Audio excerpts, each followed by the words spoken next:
আসসালামু আলাইকুম। এই যে হান্নান আর জাহাঙ্গীর স্বামীরে দৌড়ে নিয়ে যাইতেছে মারার জন্য। ওই জানে আলমের জুয়ার ঘর আর বাবা বিক্রি করার ঘরটা ভেঙে ফেলছে দেখে। এই যে নাইম জানে আলমটা দেখা দেয় স্বামী কোন দিকে গেছে। আর এই যে দেখেন জাহাঙ্গীরের হাতে একটা পাইপ প্লাস্টিকের, এই পাইপটা দিয়ে জাহাঙ্গীর স্বামীরা বাইরেছে ইচ্ছা মতন, এটা জাহাঙ্গীর নিজে বলছে। আর এলাকার কিছু কিছু লোক আছে আমার আব্বার কাছে বইলা বেড়ায় জাহাঙ্গীর ওই পর্যন্ত নাকি যায়ই নাই, 4 রাস্তার মোড় পর্যন্ত ছিল। আর জাহাঙ্গীর নিজে স্বীকার করছে ও স্বামীরে বাইরেছে আর জানে আলম স্বামীরে কূপ দিছে। দেওয়ার পরে যা হান্নানে করছে কি, জানে আলমের হাত থেকে দাটা নিছে, নিয়ে বলতেছে যে তুই এখান থেকে পালা।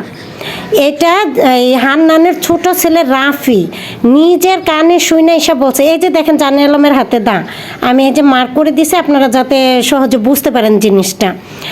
আর ওর মাও এলাকায় লোকজনের কাছে যায়, এক এক পাড়ায় পাড়ায় যায়, যে যে এক একজনের কাছে বইলা বেড়ায় ওর ছেলে নাকি মারে নাই স্বামীরে।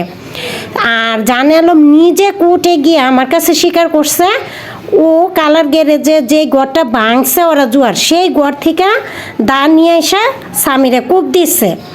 আর তারপরেও দেখেন এই যে হান্নানে আবার এই আমার যে খালাতো ভাইয়ের দোকানে গেছে ওইখানে দা নিয়ে এসে বলতেছে ওরে বাইর করে দে, ওরে কুবাই আমি টুকরা টুকরা করবো। মানে ওরা সবগুলাই হয়েছে প্রফেশনাল খুনি।